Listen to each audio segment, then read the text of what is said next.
All right, so I just decided to use this generic post to rant. So I was doing some homework on some topics that matter to me, and matter to some of you.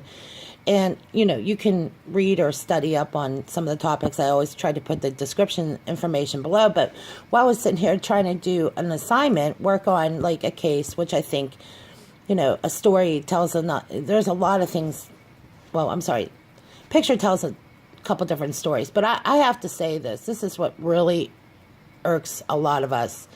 That you're trying to study up on a topic. And this happened to me a couple times. But, okay, I don't usually get explosive or irritated easily. But when you're trying to research a topic and all these pop-up ads come on, well, these pop-up ads are promoting Ellen DeGeneres' show. To me, I don't have TV, so I don't watch this stuff. I just watch whatever I can on the internet when I have time to. And,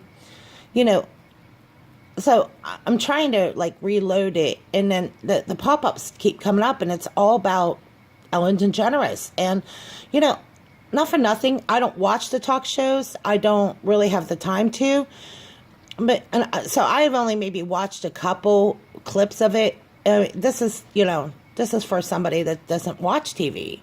But the idea that they continue to push this stuff really, really gets annoying. And I don't get into too many debates about who watches what. You have to decide what you think is, appropriate to you, okay? Which leads me into some of the topics we're going to talk about.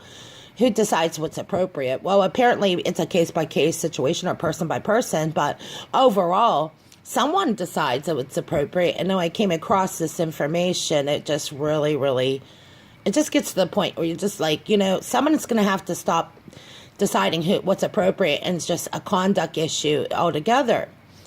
And that leads me to the story about this case in Washington State where the parents the parents were made aware after the fact, of course, not before. And this is why I think this is getting out of hand. Parents don't find out till after the fact. And this man on Fox Radio, he was interviewing this parent in Washington State after finding out that his kids were in class, and the principal came in and brought open some books from the elementary school, and we're talking about 10, 11-year-olds, okay? And she was doing the class on sex education. The sex education, if you know human biology, anybody in my grade or who went to high school or grade school or junior high, I just had to think twice about this discussion, but I had to think about how many adults ever talked to me about anal sex or any of this. Well, I don't know any adult that I've ever had this discussion with. I mean, I've talked to maybe a friend or two about, like, what do you do in this situation, or what to do or talk about. And we even did videos and studied up on different things, me and a few other friends. But the discussion of anal sex is really kind of provocative. And, well, in this report, of course, the parent finds out after the fact, and we know this is a controversial topic because there's so many layers to this, okay? But I look at it this way: if it's two, If there's two consenting adults, and I mean consenting, you have to consent to this, and that doesn't necessarily mean that somebody's actually consenting. There's a lot more to that consent issue. I don't know. I would say that could be loosely defined too. Consenting, who knows what that really means? Because some people go along with things because they don't know how to say no either. And there's a lot more to that, like I said. Okay, but let's address the issue that at hand, this parent outrage. Because your outrage doesn't start with the actual situation until after the fact, right? Okay, most people don't say anything until after the fact. They don't usually do anything to prevent it. They might be aware of it, but they don't really take the steps to prevent it. Well, the classroom was given a presentation by the principal. The principal goes into some kind of presentation about anal sex, for how to just rub around with a toy or something like that. I just, I have to tell you, I'm 46 years old. I went to high school in the 80s and went to college in the 90s. Okay. I don't know about anyone I know. No adult has ever talked to us about this stuff, ever. So to me, 10, 11-year-olds coming home traumatized by this, to me, I don't know what parents, this is where it gets gray, because parents are like, well, I don't want to get into this back and forth about who's gay, who's homosexual. I don't want to get into all that. But the problem is your schools do, and they're addressing this. So I don't know that you're going to have much of a say in this. They're going to force this on the families to make a decision. So whether you have a position on it now, and this is not making it personal, but when do you draw the line? Because if you saw the look on these kids' face, they were traumatized. I'm 46 years old. I'm probably going to tell you guys this would be traumatic for anyone. 25-year-old. I don't know.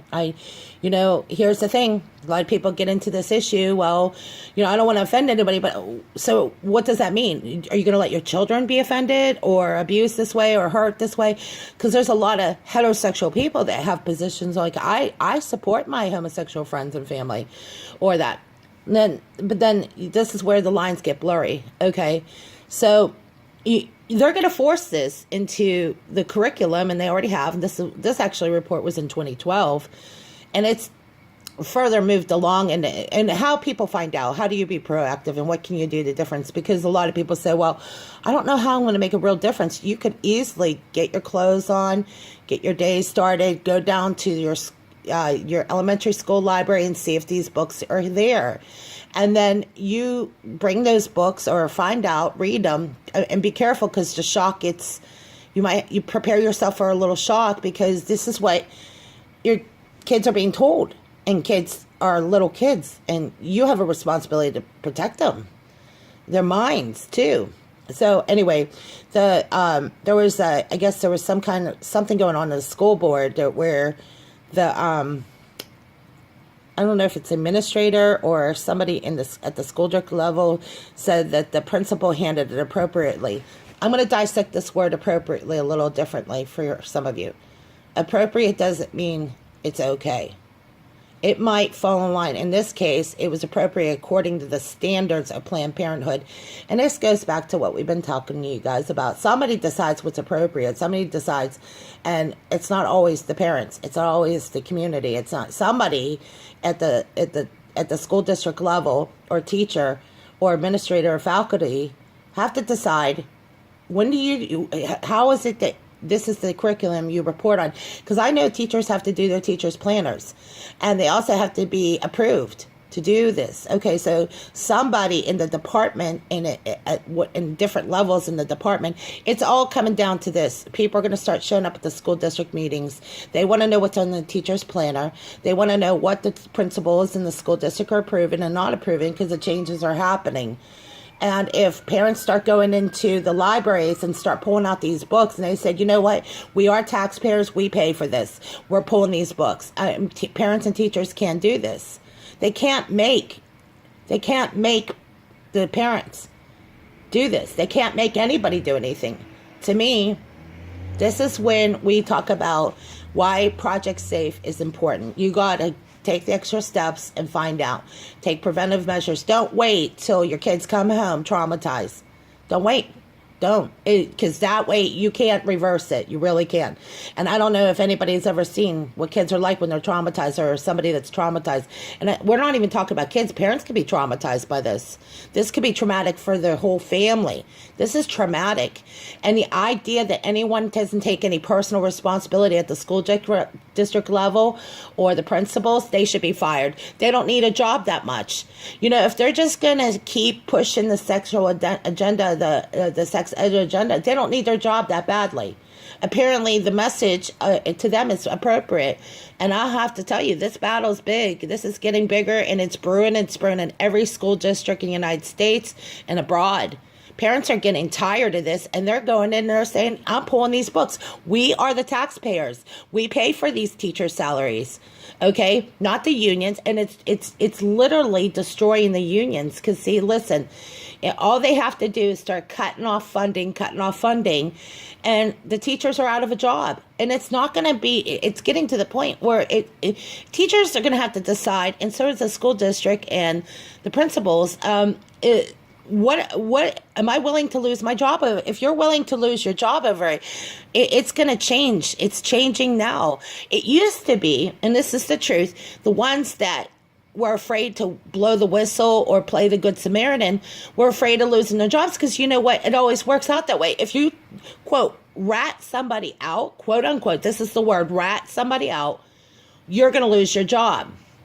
And honestly, it could be either way. But the idea, and this is what I learned from the guardian angels and people that are really trying to take back the streets, is there is such a thing as not, quote, ratting somebody out. But on the other hand, to what point is a, quote, ratting somebody out or taking proactive position and say, I can't keep going home to an environment where it's abusive or threatened to not say something. And this is why people are starting to exercise it, and they're going in, they're checking it out. There was actually a couple men who went in and looked into it, because word gets around town, and this is going to really stun some of you guys that listen to this stuff. There was a pastor and his son that waited for the guys outside and said, you shouldn't have addressed it like this. It goes back to, this is not appropriate. This is not a rule. Someone decides what's appropriate, but this is how the pastors addressed it. And his son, he said, there's another way to go about it. Well, so the guy said, well, then you tell us how we should go about it and we'll follow your lead. And they didn't say two words, meaning someone's making up some rules here that don't apply. It's not a pastor or a teacher's job to decide if it's okay for someone's kids to watch or entertain this stuff. That's where a parent has to make the decision and the call, not the pastor, not the teacher, not the school principal, not the school administrators. And I guess what's going to start happening, and it has been going on for a while, because this again was a report in 2012. I mean, this is it's unnerving. They want to be out there with all this information. The problem is anytime they're out there, they have to know that there's going to be a response. Okay, there is a cause and effect, and there is a response. So this is like what's going on out there. Parents have to decide. And you could be a young parent. You can say, I have a lot of friends that are homosexual and gay, but when it comes to my children, I'm telling you, it's altogether different. Well, I think that's going to change too, because people are going to say, what? If I just give an inch, they'll take a mile. And that's exactly what is going on. Parents have to decide, is this homosexual issue that important to me? Or is it my kids? Because if I just leave a little room just to give people an opportunity to hurt my kids, then you have to own it as a parent. And I know a lot of people are like, well, I don't want to get into this controversy. I don't know that you're going to have much of a choice. They're forcing it on the school students, and they're forcing it into the mainstream so much that they force this discussion whether you want to have this talk or not. I guess it's just the fact that some people stand on different issues. They're like, well, I'm not homophobic because I love my homosexual friends. Homosexuality and all these issues, what it comes down to, this is what they're teaching kids. And at what point do you decide what's deviant sexual behavior and what's appropriate? Because according to what Ruth Bader Ginsburg, the Supreme Court justice, she wants to change the laws for sexual. I said this wrong. She wants to see the laws change where the age of consent is 12. And I'm going to tell you, I'm at 26, 27, I wasn't ready for all this. And I cannot believe that at 12 years old, someone decides that these 12-year-olds are ready to have this kind of discussion. Because I'm going to tell you, whether it's 12, 13, 14, I don't even know if 18-year-olds are ready for this, okay? It should not be. Sexualizing kids is obviously happening, and I've talked to numerous people. I think it was like wholehearted.org, and content and information like this, it's not up to the school district. In fact, if you really look back at what's going on, I mean, it's always been an awkward topic. Trying to kind of make people more comfortable with it is not how this really ends up. It ends up becoming explosive. People get fired, kids get abused and or hurt by this, and honest to God, no one really wins in this one, because somehow, some way, what's going to end up happening is you're going to have to confront it whether you want to or not. Okay, some people are going to have a position. They may even have a losing position, but altogether they're going to be forced to have a position. Okay. And parents need to do their homework. They have to decide, is this really what they want? As a parent, you have to decide, where do you draw the line on sex education? Because your kids are getting it at 5 and 6 years old. And, you could say, okay, they're doing good. They're getting an A+ here. But I need to know, I need to know as a parent, if my kids are watching or reading this material, because you have to understand how important it is. What they're reading does affect kids. It will change. I mean, books we read when we were in junior high and kindergarten, I still remember. The kids remember this stuff. Okay, that's important. I mean, I still remember my phone number from when I was 7 years old. I mean, there's things that just are imprinted in the minds of children. So it's up to the parents to decide. And they say, listen, I just, as much as I have personal, I'm pro this. When it comes to my children, it's a whole different story. And parents have to be kind of the activists. They have to be the ones to say, okay, I'm the activist.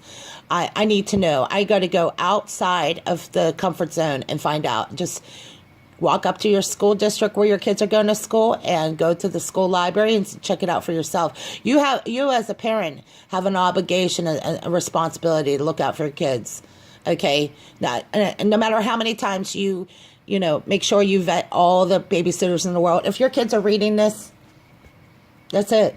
It's going to change everything. It really will. And I hope parents are proactive enough to go up to the elementary school and just go and ask if you can go to the school library and find out if these books are there. Find out. And don't just sit there and just stew about it. Say something. Get other parents. Ask parents. Say, I need to know if your kids are reading this too, because I need to know. See, I need to know as a parent. I need to know as a member of the community. Are we paying taxes for this? Because I want to know, and I want to know who we need to talk to. And you go through the chain of command. Good luck to you guys.